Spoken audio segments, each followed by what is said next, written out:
Bismillahirrahmanirrahim. Assalamualaikum warahmatullahi wabarakatuh.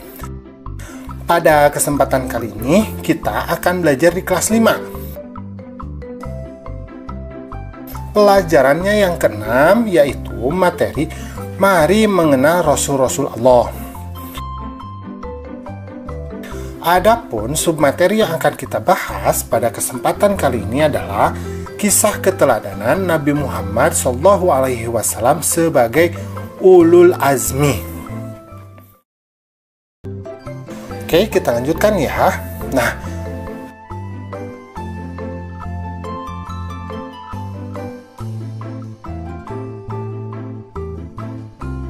Nabi Muhammad ini saat kecil beliau itu sudah menjadi yatim.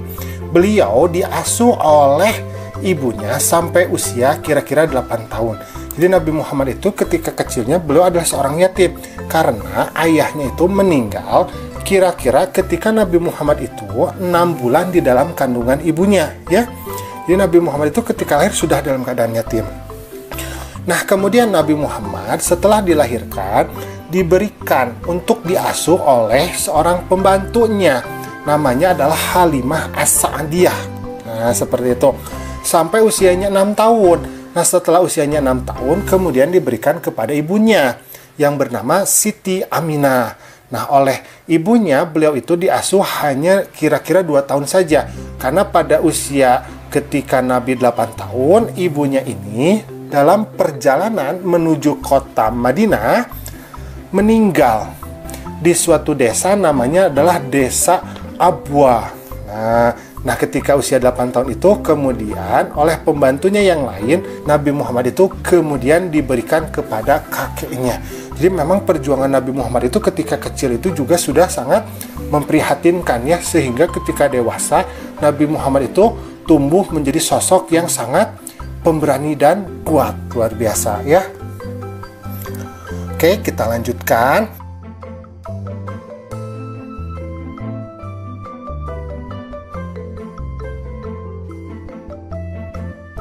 Ketika Nabi Muhammad usianya 12 tahun, maka Nabi Muhammad ini diasuh oleh pamannya. Nama pamannya adalah Abu Thalib. Nah, pamannya ini adalah seorang pedagang. Jadi Nabi Muhammad itu sering ikut berdagang dengan pamannya ke suatu negeri, namanya adalah negeri Syam ya, atau kita mengenalnya sebagai Syria pada masa sekarang ya, namanya adalah Suriah. Nah, seperti itu. Nah, di kota inilah kemudian Nabi Muhammad dengan Abu Thalib ini bertemu dengan seorang pendeta Nasrani namanya adalah Buhairah. Nah, Buhairah ini yang mengatakan kepada Abu Thalib, "Wahai Abu Thalib," kata Buhairah, "aku melihat tanda-tanda kenabian pada anak yang kamu bawa ini." Nah, maka kata Buhairah, "Segeralah kamu pulang karena aku takut mungkin ada orang jahat yang nanti akan menyakitinya." Nah, jadi tanda-tanda kenabian Nabi itu sudah diketahui pada usia Nabi di usia 12 tahun. Nah, ketika menginjak dewasa, Nabi Muhammad ini karena kejujurannya diberikan gelar oleh penduduk Mekah sebagai Al-Amin, yaitu artinya orang yang dapat dipercaya. Nah, pada suatu ketika Ka'bah ini ya, kota Mekah mengalami banjir. Nah, sehingga banjir itu meruksak sebagian Ka'bah. Maka para penduduk Mekah itu saat itu mereka bergotong royong untuk membangun kembali Ka'bah sampai akhirnya tugas itu hampir selesai. Tinggal satu tugas lagi, yaitu memindahkan batu Hajar Aswad ke tempatnya semula. Nah, ketika mau dilakukan, maka terjadi perselisihan di antara mereka siapa yang paling pantas untuk memindahkan batu tersebut. Sampai-sampai mereka itu mau saling membunuh. Nah, maka Nabi Muhammad datang sebagai hakim di antara mereka. Kata Nabi Muhammad, "Nah, saya memiliki suatu rencana," kata Nabi Muhammad kepada mereka ya. "Bagaimana kalau kita letakkan batu Hajar Aswad di tengah sebuah kain? Nah, maka para pemimpin kamu sekalian ini mengambil ujung-ujung kain itu. kemudian kita pindahkan bersama-sama. Nah, seperti itu. Maka usul Nabi Muhammad itu kemudian disepakati oleh mereka. Maka mereka melakukan hal tersebut, dan ketika batu itu telah sampai di tempatnya, maka Nabi Muhammad sendiri dengan tangannya yang meletakkan batu Hajar Aswad ke tempat semula di Ka'bah. Seperti itu ya. Nah, karena itulah Nabi Muhammad kemudian diberikan gelar Al-Amin, artinya orang yang dapat dipercaya. Nah, kemudian ketika Nabi Muhammad ini menginjak usianya 40 tahun, maka Allah memberikan wahyu yang pertama, yaitu Quran Surat Al-Alaq ayat 1-5, yang menjadikan Nabi Muhammad sebagai seorang nabi.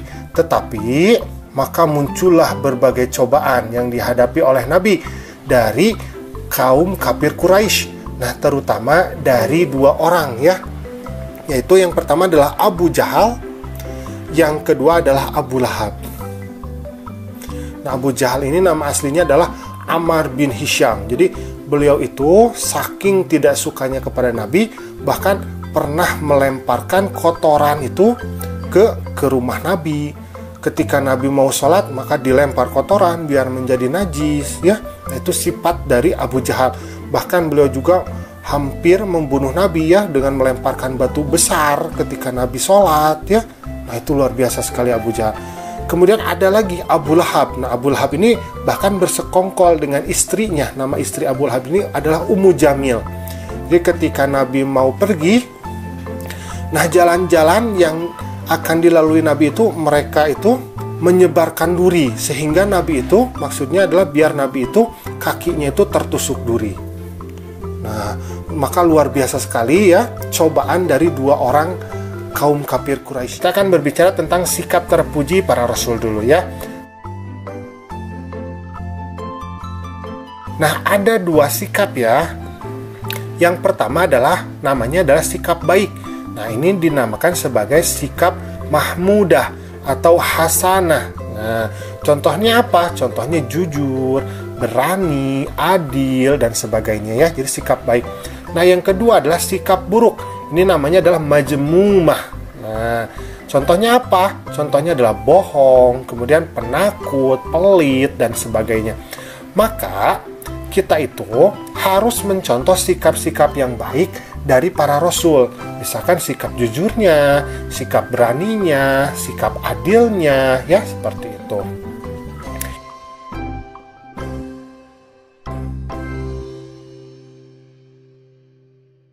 Nah, sikap Rasul ini itu terbagi menjadi dua. Yang pertama adalah sikap Rasul kepada Allah Sang Penciptanya. Nah, jadi ketika Rasul itu menghadapi Allah, maka sikapnya sangat luar biasa ya. Ibadahnya luar biasa. Contohnya, Nabi Muhammad itu setiap malam beliau itu adalah tahajud ya. Jadi tahajud itu bagi Nabi Muhammad itu adalah sesuatu yang wajib. Nah, kalau kita ya, kalau tahajud itu kan sunnah. Tapi Nabi Muhammad setiap malam itu selalu sholat malam menghadap Allah. Nah, luar biasa ya. Kemudian puasanya. Nah, kalau kita mungkin puasanya hanya puasa wajib ya. Tapi bayangkan, kalau Nabi Muhammad itu puasanya itu rutin ya. Puasa Senin Kamis itu rutin. Nah, itu Nabi Muhammad. Kemudian ada Nabi Daud. Nah, Nabi Daud itu puasanya tuh satu hari puasa, satu hari tidak. Satu hari puasa. Nah, karena itu Nabi Daud itu disebutnya puasa Daud. Nah, jadi sikap para rasul itu kepada Allah itu sangat luar biasa. Kemudian ada sikap rasul itu kepada sesama manusia. Nah, luar biasa juga kepada sesama manusia ya. Kejujurannya, kemudian sikap simpatinya.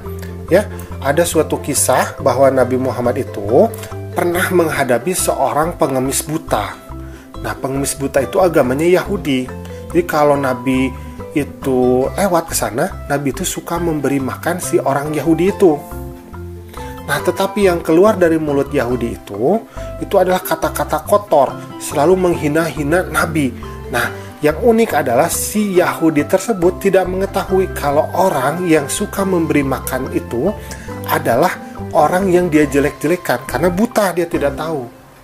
Tapi luar biasanya Nabi Muhammad walaupun seorang Yahudi itu ketika bertemu dengan Nabi selalu menjelek-jelekan Nabi Muhammad, Nabi itu selalu memberinya makan hampir tiap hari. Bayangkan, luar biasanya sikap Nabi Muhammad ya. Oke, kita lanjut. Nah, ada sifat wajib dari Rasul. Yang pertama adalah sikap sidik, artinya Rasul itu adalah orang yang jujur. Kemudian amanah, artinya bisa dipercaya. Kemudian tabligh, artinya menyampaikan. Kemudian fatonah, artinya cerdas. Nah, dalam Quran surat Al-Ahzab ayat ke-7 dikatakan,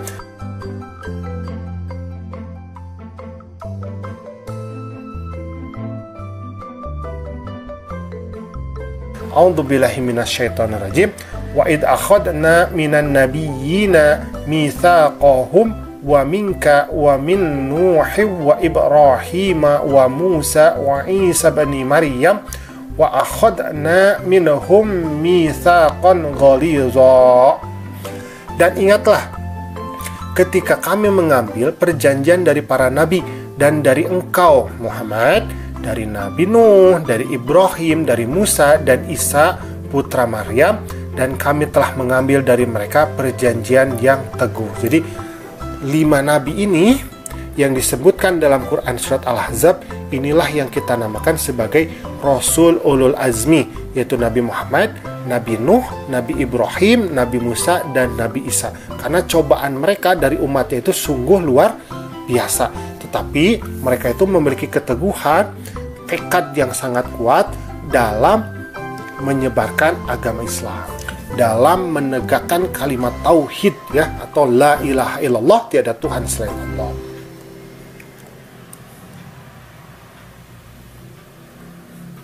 Nah, ada beberapa contoh dari sifat para Rasul Ulul Azmi yang bisa kita terapkan dalam kehidupan kita sehari-hari. Yang pertama adalah kita harus teguh dan sabar dalam belajar ya. Kemudian yang kedua, kita harus teguh dan sabar dalam beribadah. Misalkan contohnya sholat ya, puasa dan sebagainya. Kemudian yang ketiga, kita juga harus teguh dan sabar dalam mengerjakan tugas-tugas sekolah ya. Walaupun berat ya, kita kerjakan saja ya. Insya Allah itu akan memberikan manfaat yang besar bagi kita. Yang keempat, teguh dan sabar dalam mematuhi orang tua ya, mematuhi aturan orang tua. Kemudian yang kelima, teguh dan sabar dalam pergaulan. Jadi tidak cepat marah, tidak emosian, tidak baperan ya. Harus sabar. Yang keenam, teguh dan sabar dalam mematuhi peraturan, apakah peraturan di sekolah, apakah peraturan di rumah, ataupun peraturan di lingkungan sekitar kita. Nah, alhamdulillah pembelajaran kita pada kesempatan kali ini sudah selesai. Semoga kita dapat meneladani sikap para Rasul Ulul Azmi ya. Assalamualaikum.